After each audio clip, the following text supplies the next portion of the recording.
Hi friends, welcome back to my channel. இன்றைக்கி மாடி தோட்டத்தில் வந்து செடி எல்லாமே ஓரளவுக்கு நல்லா வளர்ந்துருக்குங்க.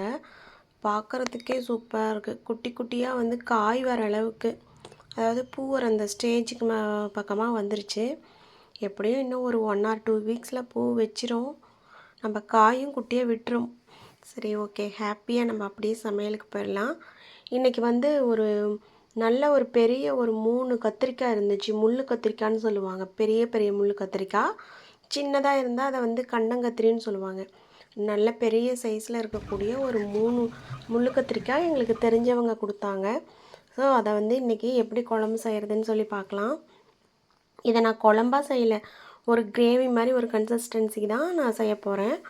இதை வந்து நல்லா கட் பண்ணி எடுத்து தண்ணியில் போட்டு வச்சிடணும். கொஞ்சம் உப்பு போட்டு தண்ணியில் அதில் நம்ம கட் பண்ண கத்திரிக்காயை போட்டு வச்சிடணும். இல்லைன்னா காரில் அடித்து போயிடும். நம்ம நல்லா அதிலேருந்து புழிஞ்சு விட்டுட்டு ஒரு பாத்திரத்தில் வந்து ஆல்ரெடி இது நிறைய வந்துருச்சு. 3 கத்திரிக்காய்ங்கிறதே நான் ஃபஸ்ட்டு ஒரு பாத்திரத்தில் வச்சு அது பற்றாமல் இன்னொரு பாத்திரத்துக்கு மாற்றி அப்புறம் அது வணங்க பாருங்கள் எவ்வளோ இருந்தது. இப்போ நல்லா சுருங்கிருச்சு. இதுக்கப்புறம் இதை தனியாக வணக்கி எடுத்து வச்சுக்கிட்டு ஒரு கடாயில் வந்து எண்ணெய் ஊற்றிட்டு கடுகு கருவேப்பிலை போட்டு தாளித்து விட்டுட்டு நிறைய சின்ன வெங்காயம் அரிஞ்சு வச்சுக்கணும், ஒரு 20-25 போல். அதையும் நல்லா வணக்கிட்டு அப்படியே நான் வந்து பக்கத்தில் வந்து டம்ளரில் ஒரு 20 நாளைக்கு முன்னாடி, ஒரு 10 நாளைக்கு முன்னாடியே இருக்குங்க இது. இந்த இதில் பாருங்கள் லைட்டாக ஒயிட் கலரில் வேர் விட்டுருக்கு. சரி, ஓகே, தண்ணியில் போட்டு வச்சோமா வேர் விடுமா என்னென்னு பார்க்கறதுக்காகவே போட்டு வச்சுருந்தேன்.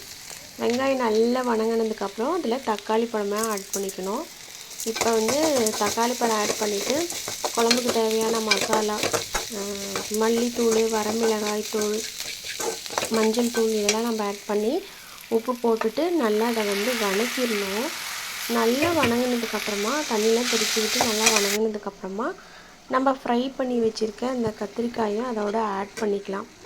ஆட் பண்ணிக்கிட்டு நமக்கு வந்து கொஞ்சம் கிரேவி கன்சிஸ்டன்சி வேணும் அப்படின்னா நாம் கொஞ்சம் தண்ணி ஆட் பண்ணிக்கலாம். அதுலேயே தண்ணி ஆட் பண்ணிக்கிட்டு உப்பு செக் பண்ணி பார்த்துட்டு இந்த கத்திரிக்காய் வணங்கினது எப்படி இருக்கணும்னா நல்லா அமுக்கி பார்த்தா நல்லா வந்து ஒரு ஸ்பாஞ்சி மாதிரி இருக்கணும்.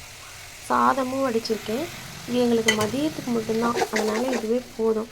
காலையில் வந்து எங்கள் வீட்டில் வந்து வேலைக்கு நேரமாக கிளம்பிட்டாங்க. அவருக்கு நான் தோசை ஊற்றி கொடுத்துட்டேன். இது மதியத்துக்கு மட்டும் ரைஸ் வச்சுக்கிட்டோம்.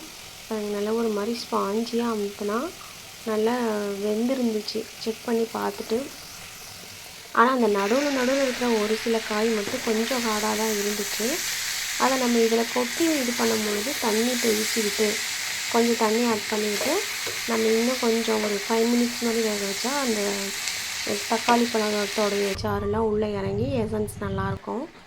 அவ்வளோதான். இது ரொம்ப சிம்பிள் தான். இது தனியாக வணக்கி எடுத்து வச்சுட்டு வெங்காயம் தக்காளி தாளித்து விட்டு மிளகாத்தூள்லாம் போட்டு தாளித்து விட்டால் சூப்பரான கத்திரிக்காய் கிரேவி வந்து ரெடி ஆயிரும்.